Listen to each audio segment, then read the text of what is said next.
Hello, everybody. Hope you guys are having a good day here. We're trying to get a little bit better at this. So we're going to call this show This Just In. I think that's what we're just going to do with it. We have some stuff to talk about, y'all. Katie Proudfoot decided to make a response. If you haven't heard about it, then you're about to. And if you have heard about it, then we're going to talk about it. But before we get into this, I'm going to do some shameless self-promotion because we are trying to grow these communities. We are streaming on TikTok while we're doing this. We're also obviously here on YouTube where you guys are watching. First thing, for those of y'all who do not know, I have a podcast. It's called 50 Words for Murder. Pretty much everything I'm about to show y'all, in fact, everything I'm about to show y'all can be found at my website, justinontiktok.com, which is scrolling across the bottom there. So when I first started this podcast, it was once a month. Now I'm taking these interviews because, look, I know that not everybody can sit down and watch a 2-hour interview, hour and a half interview, whatever it is. So we're taking that audio and we're putting it on a podcast. I'm converting it over. So if you're in the car, you're on the go, you can listen to it. Definitely go there. The link in my bio will take you, or link in my link, justontiktok.com. Sorry, old habits die hard. Will take you to Spotify, but it is available everywhere else that, you can listen to podcasts. Next up, as a lot of y'all might have heard, if not, you haven't, I wrote this book. It is out. It is called Boundaries. It is a children's book, which I know is very weird when you're talking about true crime, that, hey, we write children's books as well, whatever. It is what it is. But if you are part of the 26% of millennials and Gen Z that are no contact with a family member, this is the only resource that exists, which is why I wrote it, to help you navigate that complex discussion with your kids as to why you're no contact or limited contact with a family member. And then also goes in to teach them the importance of boundaries, which gives your children confidence to speak up, tell people no, when they need to, autonomy, bodily autonomy, etc. This is available, again, at the website, justontiktok.com, or you can get it on the TikTok shop. Now, the next one, and then I promise we'll get into it, is this. I also have this book coming out, the soft cover. I talked to my publisher yesterday. The soft cover should be in my hand the week of April 22nd. Hard covers will be a little bit later than that. If you'd like to order this one, you have to pre-order this one. Surprises are okay, secrets are not, which, title's kind of self-explanatory there, right? Teaches your kids that, hey, you shouldn't be keeping secrets, particularly from adults. This is available for pre-order on my website, and it will ship to you as soon as we go out. All copies, whether you get it from TikTok or my website. As long as they go through either one of those, I will do a signed copy. And if you want something personalized after you order it, shoot me a message via email, Justin's, JUSTINS, on TikTok at gmail.com, and I can personalize the one that you wrote. So if you want it to your kids or your family or whatever. So make sure to also, since I'm growing my YouTube, smash that follow button. If you haven't already, become a member of this community. If you are watching this on TikTok, make sure to hit that follow button as well. So without further ado, let me pull this up. This right here was posted by Katie Proudfoot. Well, let me phrase this. This was posted to Katie Proudfoot's account on Facebook. Okay? I don't know if Katie wrote it. I don't know if Chris wrote it. Let's read it. Let's just talk about it. This came out right after we did the interview, pretty much, I think, yesterday, that we did with Seth, where Seth dropped some knowledge on us, dropped some bombs on us, all that kind of stuff. This is if you didn't watch the Seth interview, some of this might not make sense. And if you didn't watch it, then shame on you. Seriously, I'm not trying to shame you. Go watch it because everything that he said in that interview needs to be heard. Okay.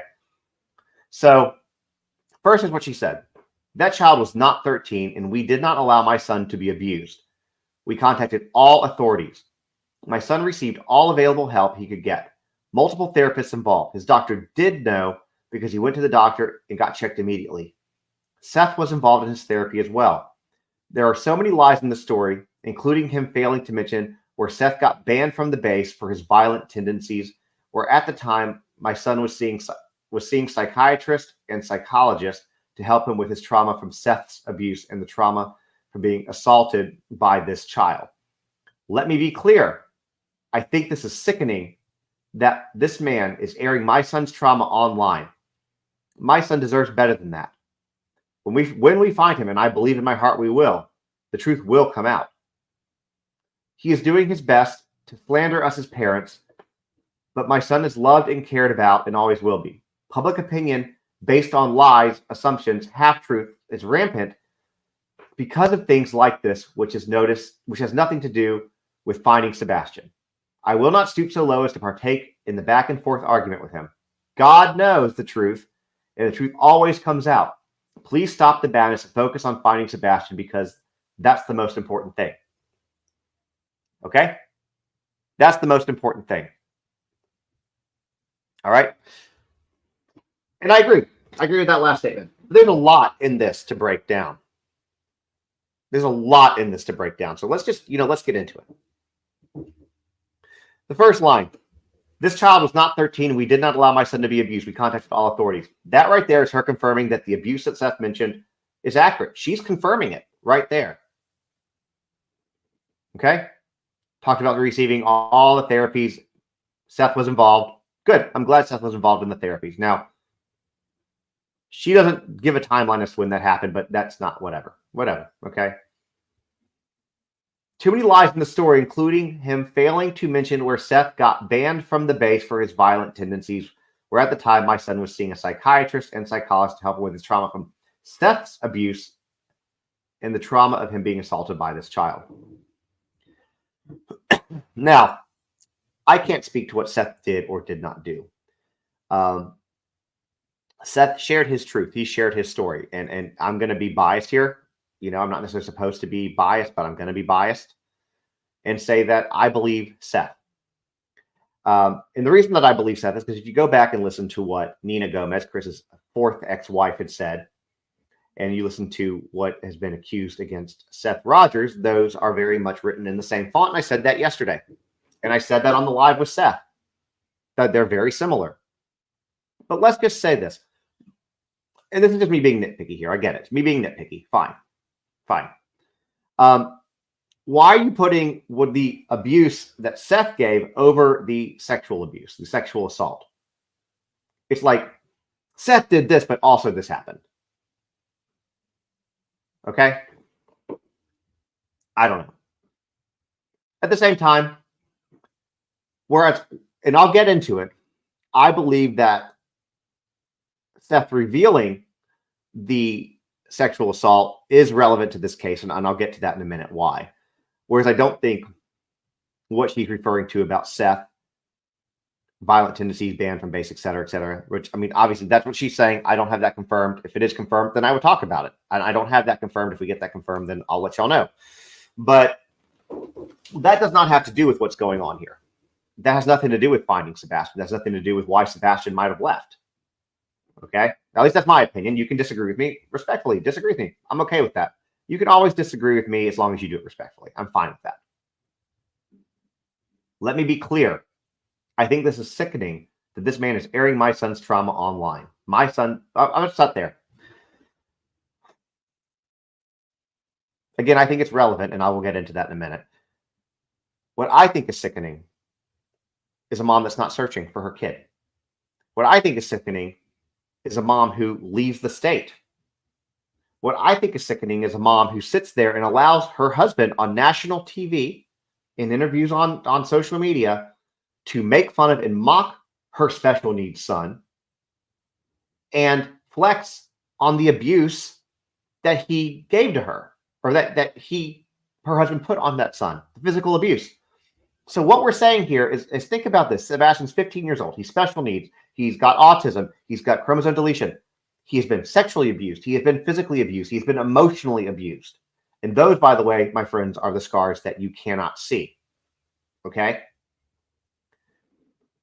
You're not going to see it. So he's been abused in every different way. My son deserves better than that. Yeah, I agree with her too. Her son deserves better than somebody who doesn't search for them. Somebody who goes on vacation, lives life like they never existed. Yeah, Sebastian deserves better than that. I agree with that part. She didn't say that, but that's what I'm saying. When we find him, and I believe in my heart we will, you're not looking, so I don't know how you're going to find him unless you already know where he is. Again, I'm breaking this down. I'm putting my bias on this, guys. The truth will come out. He's doing his best to slander us as parents, but my son is loved and cared for and always will be. Public opinion is based on lies. Okay. Public opinion is based on lies, assumptions, and half-truths rampant because of things like this, which has nothing to do with finding Sebastian. All right, there is a lot there in that one. And we can break this down, guys. He's doing his best to slander his parent. No, he's doing the best he can to find his kid, and he's tired of being the only one trying to do it. He's tired of having zero support system. It's a man who was trying to kill himself. I like Seth. I have talked to him. I believe him. You know, if 25% of what he said in that interview is true, that is still more than enough. But at the end of the day, he is the only one out there looking. And public opinion is not based on what Seth says. Public opinion is based on the fact that you are not searching. Public opinion is based on the fact that you took the missing child sign that you had for your child off your car. You're going out to eat with family, celebrating like you do as if he wasn't there. That's what public opinion is being based on. Now, if you were out there, if Chris was out there searching, like the thing is, we want to believe her. We want to feel that, you know, she's a mom who's lost her kid, and we want to try to help her and try to find her. But she does not make that easy, y'all. She does not make that easy to like her, right? Because she's not doing anything. Actions speak louder than words. And this is the first time she's ever come out to defend her child or to talk about her child. She could have taken this post and the same energy that she put behind this post right here, and she could have put that towards finding Sebastian, saying something about Sebastian, putting effort towards looking for him. You know? But she hasn't. That's what public opinion is based off of. And you want people to believe your half-truths or anything that you say, go search for your kid. Have a husband who, in the same interview, doesn't show himself as a liar in the same interview. With Nancy Grace, he couldn't even keep his story straight in the one interview, not to mention the others he's contradicted himself on. He contradicts himself in less than an hour on Nancy Grace. Why do you think we believe Seth? Seth has been transparent with us. I know that not everybody does, and that's fine. You're going to believe what you're going to believe. There are going to be people who are going to stand the Proudfoots, and fine. You want to stand the Proudfoots? Fine. I feel like that's projection. There's something wrong with you if you want to do that. Go for it. I don't care. It doesn't affect me. But what I see is that I see a father that's broken, killing himself, looking for his kid, and nobody offering any assistance other than volunteers. Definitely not anybody else in his family. She will not stoop so low as to partake in a back and forth argument with him. God knows the truth, and the truth always comes out. Please stop the madness and focus on finding Sebastian, because that's the most important thing. The only thing that she said is, let's focus on finding Sebastian. That's the most important thing. I think we can all agree with that. We can all get behind that statement. But here's my question for y'all. Again, TikTok's watching, YouTube's watching. Here's my question for y'all. Who wrote this statement? Who do y'all think wrote this statement? And I'm not like trying to because originally, I'm going to tell y'all right now, originally, I thought that this was Katie, but I've had a lot of people point out to me that they feel like Seth wrote this statement. So, you know, do y'all think Chris wrote this and put it under Katie's name? Or do you think Katie wrote it? I'm going to tell you right now, I'm looking at both screens, and there's not been one person that has said, not one person has said Katie. So, take that for what it's worth. Y'all, it's frustrating. I said not Seth. I meant Chris. Sorry. Yes, I meant Chris. If I said Seth, that's a retraction. Seth did not write that. Chris or Katie. Anyways, this is very frustrating to me for a lot of reasons. I think it's frustrating to y'all for a lot of reasons. The audacity that comes with something like this, to write something like this when you haven't been out once, to, despite what you've said, hand out flyers. You haven't even done that. But you can write this. You can attack the only person looking. The person who's angry with y'all because y'all have not done anything to look for your kid. And it's frustrating. It's super frustrating. For anybody who hasn't seen that interview with Seth, it is on my YouTube. You should watch the whole thing. It's even when people wanted a recap, I was like, you can't really do a recap of that. You need to see his raw emotion. You need to see what he says. You need to see his truth in every word. And the thing is, recapping it or paraphrasing it does not do it the justice that it deserves. He took the gloves. He started to take the gloves off on that interview, and it was raw and vulnerable and passionate. And I think we saw a real side of Seth that we haven't seen before. So it's frustrating. She's not doing anything to help find the kid. I'm not going to beat this horse to death. I'm not. But it's just frustrating. Right? It's just frustrating. Now, I want to show y'all something else. We're going to switch out because when I do this type of show, this just in, I want to talk about a few other things too. And there are some other things that are going on in the world that y'all should be aware of. And so I'm going to show y'all some of those right now. If you haven't seen this yet, let me show you guys. Okay, let me see if I can make that a little bit bigger. I guess I can't. Well, if you can kind of read that, let me do this. There we go. There we go. Diddy is in trouble again, but at least this time it's not entirely his fault. Diddy's son, Christian Combs, known as King, is facing sexual assault accusations in a lawsuit that was filed by a woman named Grace. I think it's Marseille or Marseille. And she alleges that the assault occurred in late December of 2022 on a yacht that was chartered by Diddy's family, the Combs family. And this was days before the New Year's Eve party that Diddy threw. Again, this is going to involve Diddy, y'all. Give it a second. The lawsuit implicates both Christian, King, Combs, and Diddy, holding Diddy liable for premises liability because he's the one who rented the yacht, and also aiding and abetting his son. Christian is being accused of sexual assault, sexual harassment, and causing emotional distress in this lawsuit that was named against him. He's also named in a previous lawsuit. I mean, guys, it is like father, like son with these guys. But he was also named in a previous lawsuit filed by Rodney, who's Little Rod Jones, which is a producer on Diddy's album, who accused him of drugging and assaulting a woman. In the recent lawsuit, the Grace Marseille, I'm not sure how to say it pronouncedly. Sorry if I'm for butchering that. Claims that Christian pressured her to drink a spiked tequila, then groped her extensively, and Little Rod allegedly witnessed at the assault and recorded parts of the incident where she could be heard telling Combs to stop. It's recorded. It's on tape. Christian then allegedly attempted to force her into performing, because I'm on TikTok, I have to be careful how I say this, in YouTube, oral, and assaulted her in the yacht's cinema before they were interrupted. She's claiming significant mental health deterioration and personal life issues following this assault. And, he's Christian's like his dad. He signed to Bad Boy Records. He's released music. He's the son of Sean and Kim Porter, who he's also had issues with.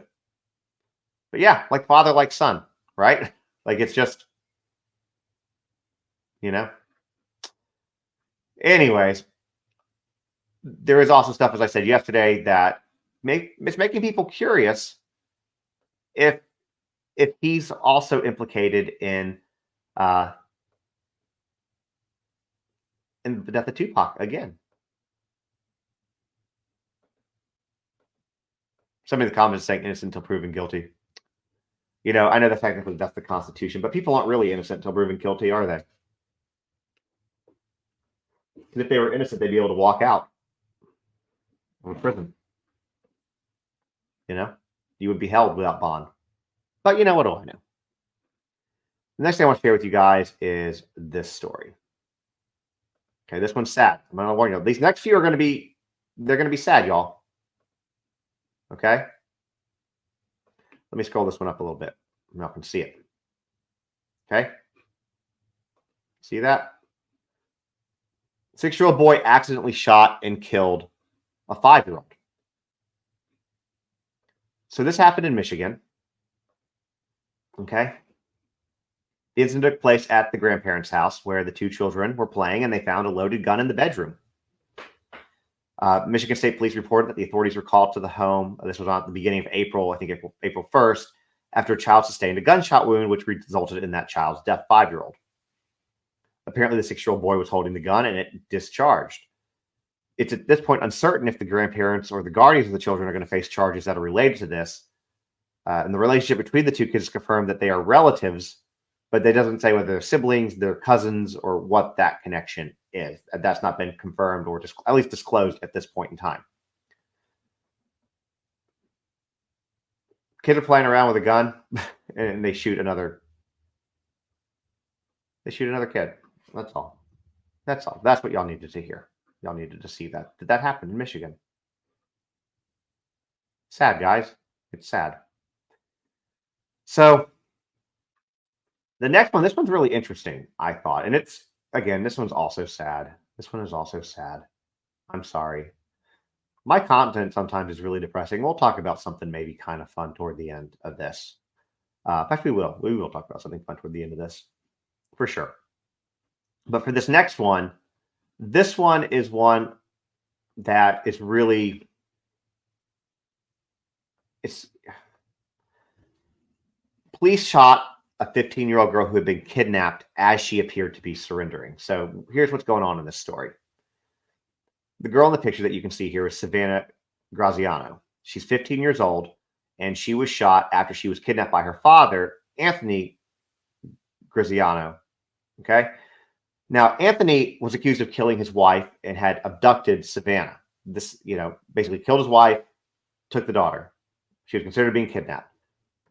This occurred back on September 27th, 2022, by the way. But there's footage that has been released. I don't have the footage to play, but that's why this is in the news right now, even though it's an older case. But apparently recently released audio and video footage from the incident shows Savannah wearing tactical gear, exiting her father's crashed car and approaching police. Now, here's the thing. The police were giving her instructions. She was doing what the police said. A deputy is heard in the video instructing Savannah to walk towards him. She's doing what she says, hands up, walking towards him. They fire on her anyways. A kid, little girl, 15-year-old. 15-year-old's a baby, y'all. They shoot her. And from there, they begin to give her CPR, medical aid, and she was taken to the hospital where she was shot dead. Now, her father, Anthony, was also killed in the shootout, and this all occurred a day after he had shot his wife. So basically, the entire family was taken out. This girl lost her mom, and then she got shot, and then her dad. So an entire family taken out. Apparently, but here's where it gets even shittier. Before this internal investigation took place on this stuff, okay? Before the internal investigation took place on this stuff, the sheriff, whose name is Shannon Dykes, suggested that Savannah may have participated in the shootout.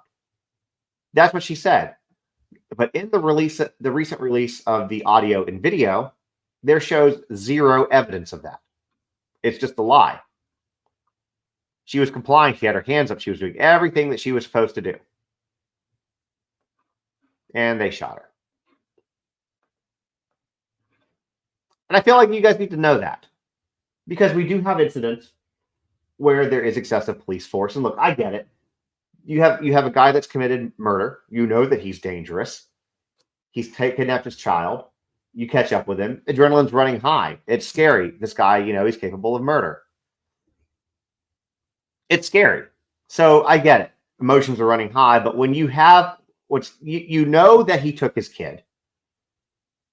You know that he took his kid. The kid's out. You see a young girl. She's 15. You can tell a 15-year-old's, a 15-year-old, they're kids. Getting out, complying, doing what she's told. Why shoot her?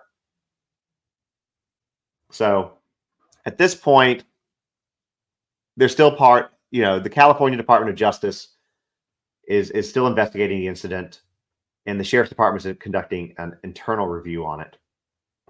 And by the way, this girl, not only did they know they had issued an Amber Alert for her. So they knew that he had her. They knew he had taken her. They had issued an Amber Alert, and they still, knowing all that information, when she got out of the car, because what happens? They crashed the car. The dad crashed the car, so she was exiting the vehicle. So they knew that he had the kid with him. So to fatally shot and wound a kid, y'all.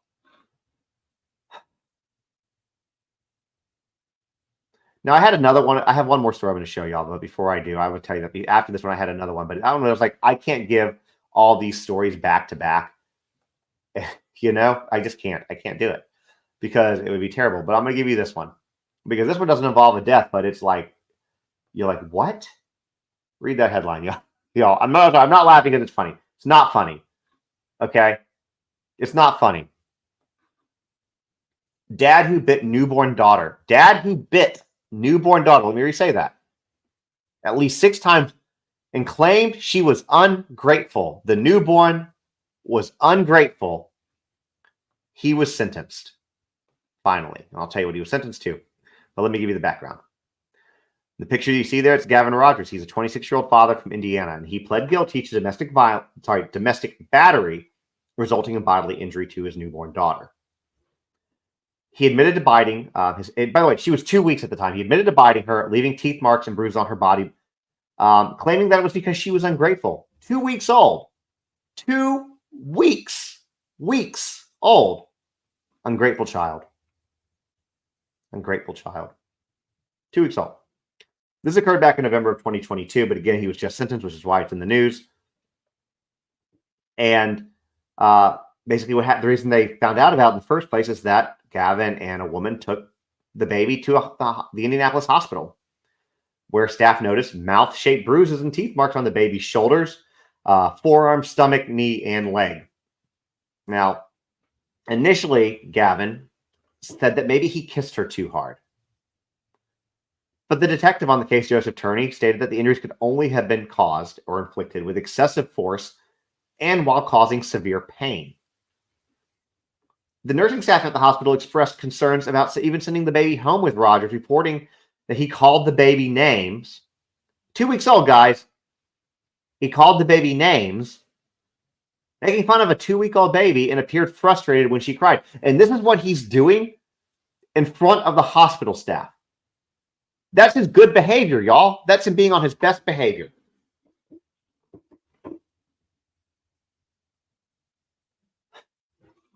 Anyways. Then the story changed from him kissing too hard. Well, he was intending to give her love bites. But then admitted to nibbling too hard while she was still fully clothed. As a result of this plea agreement, Rogers was sentenced to 3 years in jail, with 1 year executed and 2 years on supervised probation, meaning he's not going to see any jail time. Or he did see some, and now they're calling that year time served, and now, he's out. The rest of it's supervised probation. He was, his charges were neglect of a dependent and battery, and he received credit for the time served in jail and community corrections. So he didn't really get anything. He didn't get anything. He got 3 years, but he didn't get 3 years. I saw that story and I was like, we got to talk about this. We got to talk about this.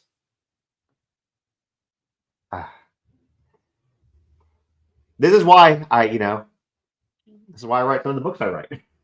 Because the goal of the books that I write is not me trying to plug myself, but it's to make things better for the next generation, to make it better for them. Indianapolis is kind of a little bit of a problem. So, anyways, I kind of do want to go back to something that we talked about yesterday, which is Riley Strain for a minute. And I think we might talk about Sebastian again, but I want to go back to Riley Strain. His family is in the process of, I think, trying to form a foundation. I'm really excited about that for them. And it did turn out, let me see if I can actually get this picture here. I might be able to get y'all a picture and show you this.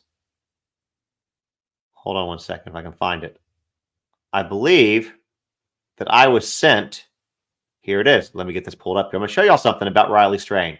If you guys were on here yesterday, or some of my videos, I can't remember if I said anything yesterday, that the fraternity students, Delta Chi at Mizzou, were going to be doing a candlelit vigil for her. This was yesterday. They gave very little notice of this candlelit vigil. They gave actually almost no notice of this candlelit vigil. They gave like a day to half a day, maybe a day and a half at most. Day and a half to half a day, somewhere in there. We'll call it a day. A day notice. Okay? And in the video, when I talked about it, I said, look, to me, it feels like this is just a publicity stunt. Okay? To me, it feels like it's a publicity stunt. That they've been called out a lot. And They're trying to make themselves look better, save a little bit of face. PR stuff. And I said, if you disagree with me, disagree with me. And some people brought up some very good points that you have to get approval from the university. You have to go through and jump through some hoops. Fine, cool. But they did do this, and I do. This is not about being one-sided. I can have my opinions about Delta Chi and about the fraternity, but I do want to share this with y'all because they did this. They came together and they did this, and I want y'all to see it. This is them at Mizzou yesterday at around 6 o'clock. They came together, and this was a visual for Riley. They did it right on campus. I'm not familiar with the Mizzou campus. But here's a picture of it. So whether people are saying are true that it takes time to get these things, approved, whatever, what have you, they still did it. They came together, and I'm glad that they did that. I am glad that they did that because whether it was a publicity or stunt or not, they're still honoring his memory. And they came together, and so I will give credit where credit's due. And I probably owe them a TikTok video for this because that's what we do. It's not about our personal opinions. Now, does this change my personal opinion about the fraternity brothers? Does this change my opinion on the fact that they did not search for him at all? No, that doesn't change it at all. So, I don't know, guys. There is a big problem with fraternity culture and Greek life in this country. I actually learned recently that there's a lot of countries that don't even have Greek life and they don't know. And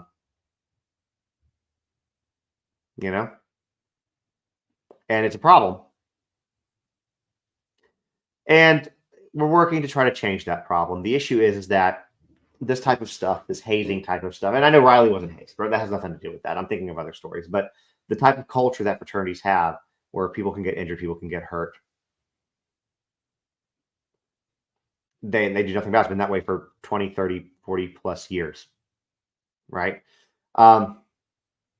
This culture needs to change. Kids are getting hurt. Kids are getting dying. The concept of brotherhood that you sell is not brotherhood when the people who you're with don't even go look. They don't even, I don't care what was said to me. They didn't look for him because if they had looked for him, that would have been on camera.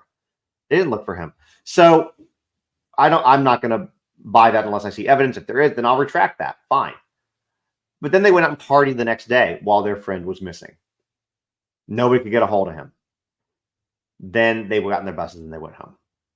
I will also say, if you didn't hear me say it before, I did get on good confirmation that they were bussed into the funeral. So they did go to the fraternity. The fraternity did go to the funeral, which was good. I'm glad that they did. Anyways, it's just, the light came off there. But I'm glad they did this, nevertheless. And I think that this is not going to be the last we see about Riley Strain. I think that, like I said, the family, I believe, is working on a foundation, from my understanding. Once I have more information about that, I'll come share that with y'all.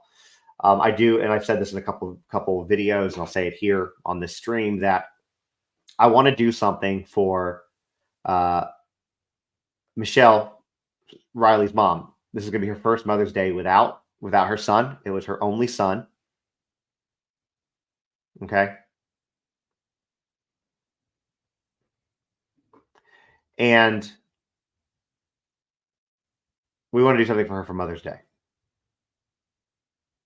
And so I talked to somebody who's close, whose family owns a flower shop, because obviously, we can't, the internet's a crazy place, right? It's a crazy place. So we don't want to give her family's address out. So what we came up with is, for cards or something, we can do a PO box where they're sent to me and I get them to her, which, by the way, I do have a PO box 92, Gallatin, Tennessee. It's on my website. It's in the bio on TikTok. If you guys do want to send a card for Riley's mom for Mother's Day, you're welcome to send it there, and I'll make sure that she gets it. But they're also going to do a flower shop that will have, basically, you can say, hey, I'm calling to do this for Michelle or for Riley's mom, and they'll take all the orders and they'll get it out to her. So that's kind of what we're working on. And we're also doing that for Adam Oakes's mom. Adam Oakes is a story. If you haven't seen that interview, please, guys, go watch it. Please go watch it. But he died a couple years ago, and she's not been good since That was their miracle baby. It was sad. He died in a hazing. Y'all have heard me talk about this if you've been in here. He died in a hazing incident. It was his first night as a Delta Chi, again, Delta Chi pledge at VCU in Virginia. And they targeted him because he was larger. They gave him a lot of alcohol. They basically alcohol poisoned him to death. And while he was dying, they danced and partied all over him for the rest of the night. And nobody really got in trouble for that. So she's not in a good way. And so we want to do something nice for her too. So I'm trying to get that one worked out too. So once I have more, I'll let y'all know on that as well.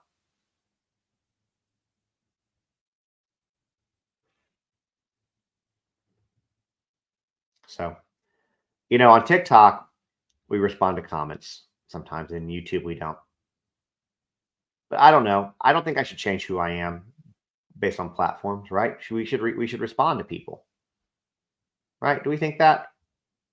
Give me a little feedback on that. I think we should respond to people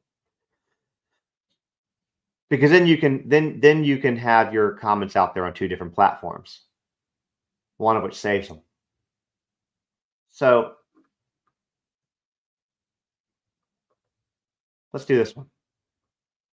How are they supposed to stay in Nashville to help search when they didn't have a way to get back to school? They were all busted on a charter bus. You can't cancel or change those. Bama girl, come on. That's bullshit. That's absolute bullshit. Yes, you can. In a situation or a circumstance like this, where you have a missing person, one that's easily verifiable because it's national news, yeah, you can change that. You can change flights. You can still get a hotel and search downtown and figure out another way home. Your friend is missing, possibly dead. You haven't heard from him. And you're like, man, I got to catch this bus. I got to catch this bus. Fuck that kid. I got to catch this bus. Come on. Really? No. That's BS. Your kid was missing and you had a flight to catch. Would you just leave? Your spouse, your sibling, your uncle? These are supposed to be his brothers. These are supposed to be his brothers. You don't think that if they had come together to search, that the online community wouldn't have come together to figure out a way to get those guys home? 100% we would. 100% we would. Come on. Let me tell you what. When I was out there, I'd have been searching right along with them. I'd have gotten to know those guys. I'd have brought them on this thing. And I'm like, y'all need to donate to get these guys home.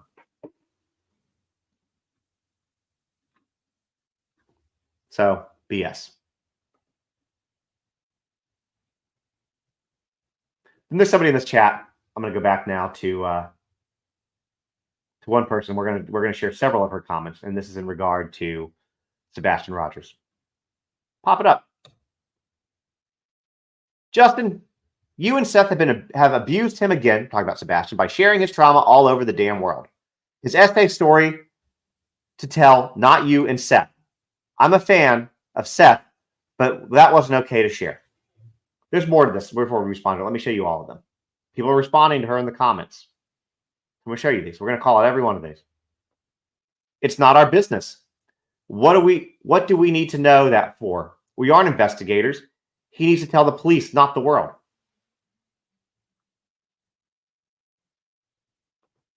Do you know how embarrassing SA is to victims? Let's victimize him more by telling the world. Plus, we don't need to know. Investigators do. We aren't the cops. I'm going to start with this one, and we'll work our way back up. The only person that SA should be embarrassing for is the person who perpetrated it, not the victim. And you want to know why, MK, victims don't come forward? It's because of this type of a mentality that this is too embarrassing. They shouldn't say anything. They're the victims. Okay?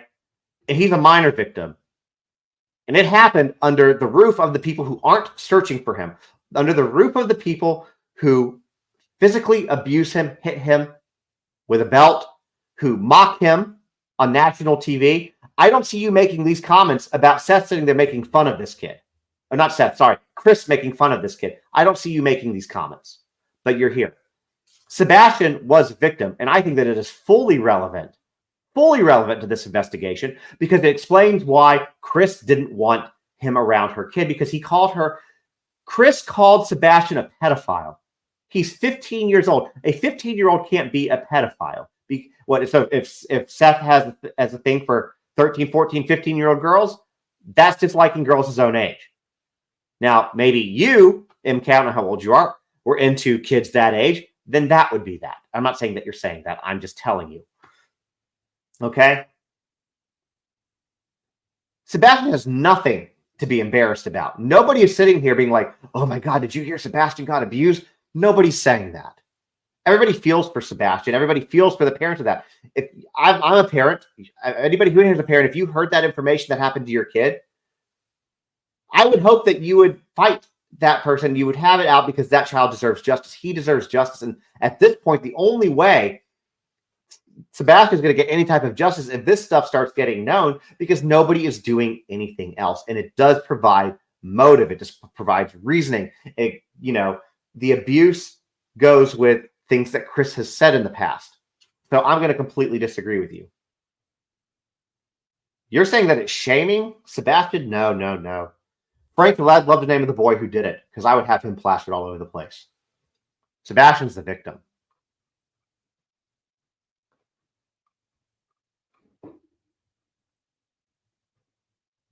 Hopefully that puts something into perspective. Hopefully you learned something today.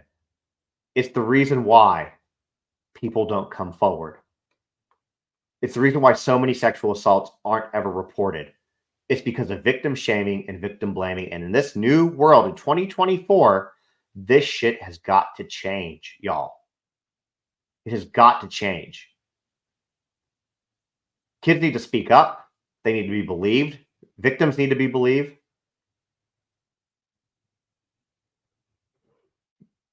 Frankly, and I'll take it a step further, by the community knowing this secret, this shame as you call it, community can help him.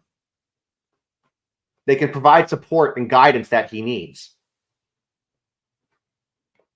And you know what? I feel like Seth kept this story out of the public's mouth as long as he could. I didn't expect him to drop that. I had no clue he was going to say that. No clue. We had lots of conversations before that interview. I had a plan for that interview, which we did. But then he dropped that completely unexpected. I had him on solo cam, like you're looking at me right now.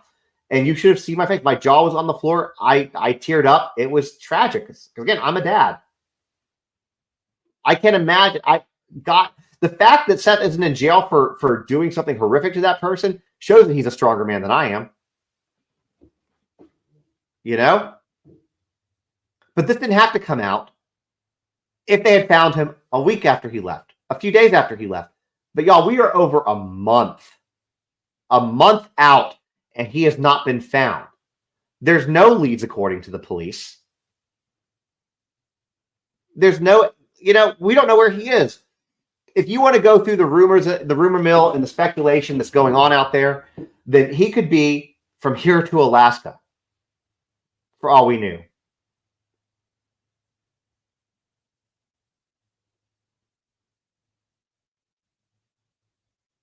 So I don't know where he is, which is why I say grab his flyer off the internet, share it on your social media, because he could be anywhere if he's still alive. And Seth believes that he is. And I hope that he is. And I hope that that's coming from a place of Seth having information enough to believe that he's alive, and not Seth just trying to tell himself that to keep going.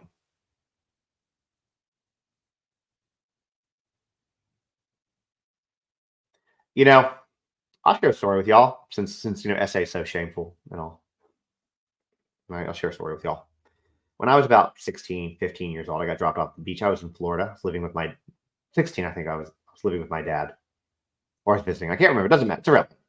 And I went to the beach. I was by myself. And while I was in the water, this guy came over, put his hand down my bathing suit and groped me. So you know what I did? I told my dad immediately. I went to the police. It wasn't my shame.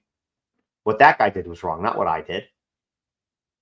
It's not nearly the same as what happened to him, but it's not. I'm not shamed for that because I didn't do anything wrong. Sebastian didn't do anything wrong. Anybody in here, because look, I know that the numbers for women and girls to be abused is very, very, very high. None of y'all have done anything wrong, and he didn't either. It is the abusers And the people who perpetuate this stuff, those are the problems. And the more we stay silent, the more that they can offend, you know? And that's what we have to change. Silence allows this stuff to continue going on forever. And we just can't, it's just not, we can't have that. I don't feel shame for it. It's not my fault. I was a kid. I was 16 years old. Sebastian was 7. There's nothing he could have done. It's not his fault. It's not shameful. Anyways.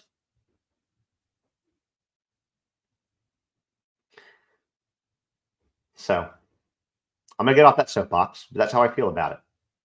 Again, that's the reason I write the books that I write. That's the reason why, this book, not only does it tell you, hey, this is why we're no contact with somebody in a way that's easy, but it teaches them boundaries. So when my daughter has something that she wants to say to me, she comes up and she tells me how she feels. And look, I'm not a perfect parent. None of us are. Seth isn't a perfect parent. But by the optics of all of this, he's a sure as hell's a better parent than Chris and Katie. Because he's out there every day killing himself looking for his kid. And I'll die on that hill. I'll fight anybody on that hill. You want to stand Katie and Chris, go for it. That tells us a lot about you.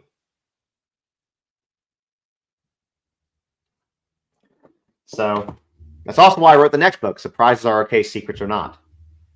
To teach kids to stand up and to say what they need to say. To stop this kind of stuff from happening. Because you don't protect the abuser.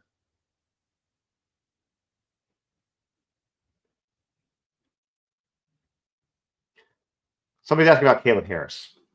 There aren't really many updates on Caleb Harris. I was in contact with the family yesterday, and I spoke to them, and there really just isn't anything new. They're frustrated by it. They've got something. Their conversation with the police, they were happy with whatever that was. I just don't know what it is yet. I'm sure they'll tell me in good time. Y'all, it's just...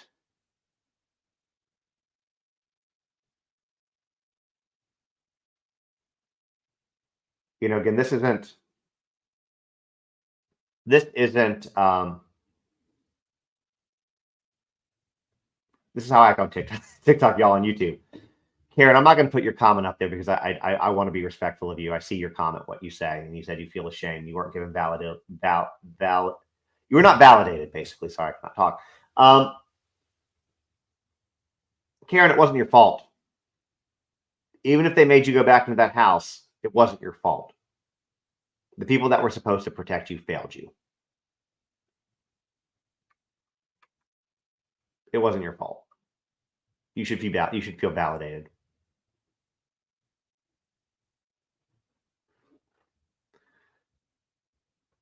So don't shame victims, guys. That's the point. Believe victims till you have a reason not to believe them. Look, I'm not going to say that everybody's truthful. Less than 5% of the assaults reported are false. It's very, very small. So the tendency to believe victims till not is what you should do. Look at this guy's ex-wife. We all watched that trial. Can't get this mirrored, so it's whatever, but you see it. Amber Heard's out there and accused him, drug his name through the mud, and she lost in court because it was very clear that when the truth came out that she was lying. So sometimes that does happen, but you believe the victim so you have a reason not to.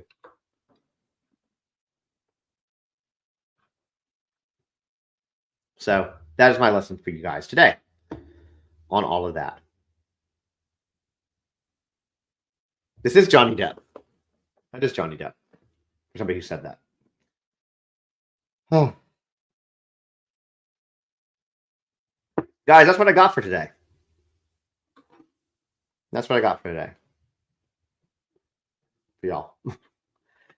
I'll tell you right now, we're getting ready to go out of town. So I don't know how many YouTube lives I'm going to do. I'm going to bring some of my stuff, but we had cabins in Pigeon Forge, and then we were going to go to them. And we're supposed to leave. Tomorrow we're going down for my mother-in-law's 60th birthday. It's a surprise. And Then we were supposed to go to the cabins, but we decided last minute. I don't know how we did this, but instead we're going to Disney. So we're going to leave from where we're at and go south. That being said, I will still be doing videos for sure, but I don't know how much on YouTube we will do. But what I will ask you guys,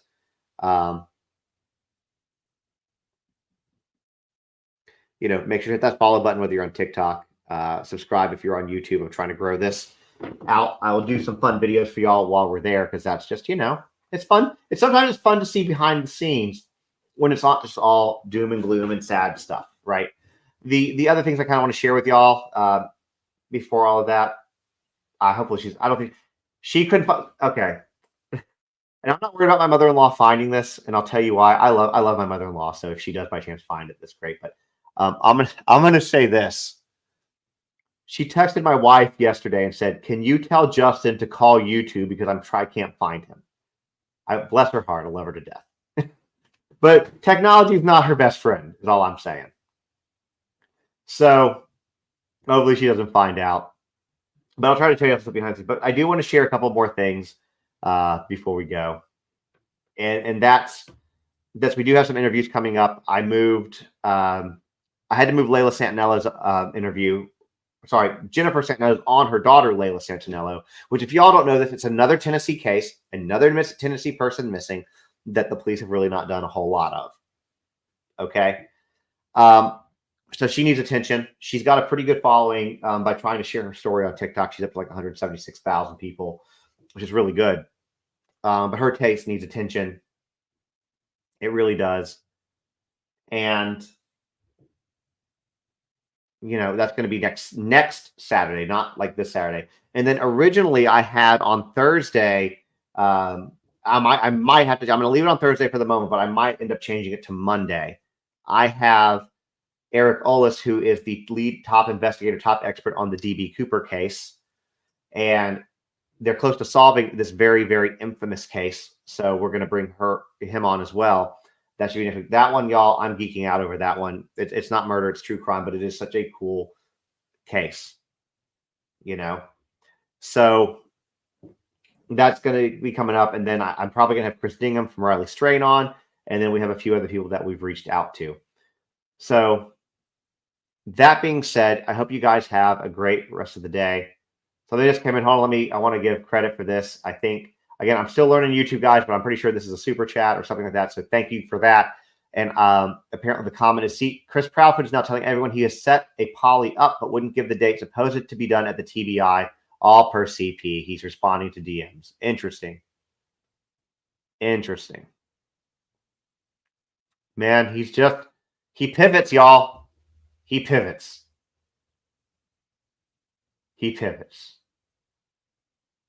I don't know if this is true. I'll look into this and find out, so I'll make a video. But well, hopefully, look, if he takes a polygraph, great.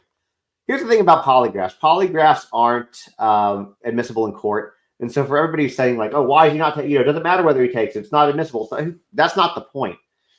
That is not the point, y'all. The point is that he said that he did it. He told Nancy Grace that he didn't do it. Then he told Nancy Grace that he would do it, and then made up a BS excuse as to why he couldn't do it. So,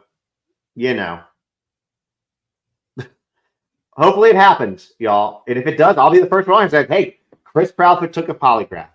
Here's the results. I'll be the first one on here telling y'all that. Because, again, it's not about my personal bias, which, believe me, there is a lot of. In this case in particular. But if he does it, great. Anyways, you guys have a great rest of the day. I'm going to go pack and do stuff. And I will see you guys a little bit later. Don't forget to hit that follow, guys.